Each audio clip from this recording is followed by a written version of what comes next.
ಕೌರವ ಕೋಟ ವಿಪಾಲಕನಾದ ಎನ್ನ ಬಿಡಿನುಡಿಗಳಾಡುವುದಕ್ಕೆ ನಿನ್ನ ನಾಲಿಗೆ ಉತ್ತಮವಾಗಿದೆಯೇ?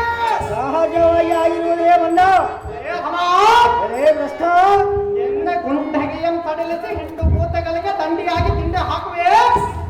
ಅಹೋ ಕರ್ಣ ದ್ರೋಣಾಧಿನಾಯಕರೇ, ಈ ಬನ್ನೊಡನೆ ಯುದ್ಧವಂ ಕೈದು ದಿನ ಯುದ್ಧವಂ ಮಾಡಿ ಮುಚ್ಚಿಗೆಯಂ ಬಿಗಿದು ಆಸ್ತಿನಾವತಿಯ ಕಾಲದಲ್ಲಿ ಸೇರಿಸಿರಿ. ಎಲೇ ಭ್ರಷ್ಟ ಜಾಗ್ರತೆಯಿಂದ ಎನ್ನ ಸಂಕಟ ಯುದ್ಧಕ್ಕೆ ನಿಲ್ಲಲೇ ಭಂಡ. ಬಳಿರೇ ಎಲೈ ಕೌರವ, ನರಿಯ ಬಂಧುವ ಉಳಿಯುವುದೇ.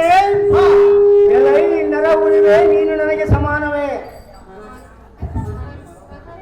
ಎಲೈ ನರ ಉಳಿವೆ ನೀನು ನನಗೆ ಸಮಾನವೇ.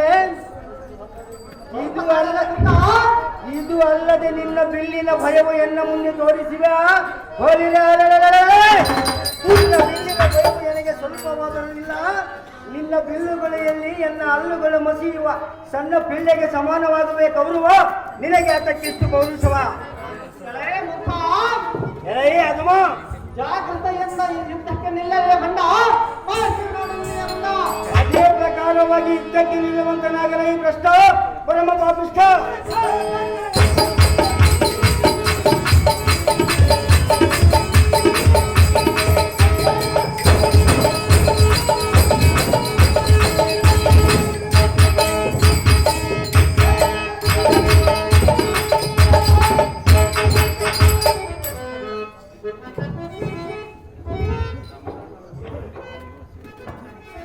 ಅಯ್ಯೋ ಎಲ್ಲ ಸಾರಥಿ, ಈಗ ನಾನು ಏನು ಮಾಡಲಿ?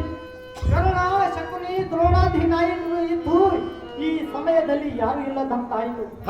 ಅಲಾ ಸಾರಥಿ, ಈ ಗಂಧರ್ವನು ಎಂದಕ್ಕೆ ಪಿತಂಡಿ ಎಂಬಿಗದನು. ಏನು ಮಾಡುವುದು ತಿಳಿಯದಂತಾಯ್ತು ಸಾರಥಿ. ಎನ್ನ ಸತಿಗಳಾದ ಭಾನುಮತಿಗೆ ತಿಳಿಸುವ ಜಾಗೃತಿ. ಅದೇ ಪ್ರಕಾರವಾಗಲಿ ದೇವ.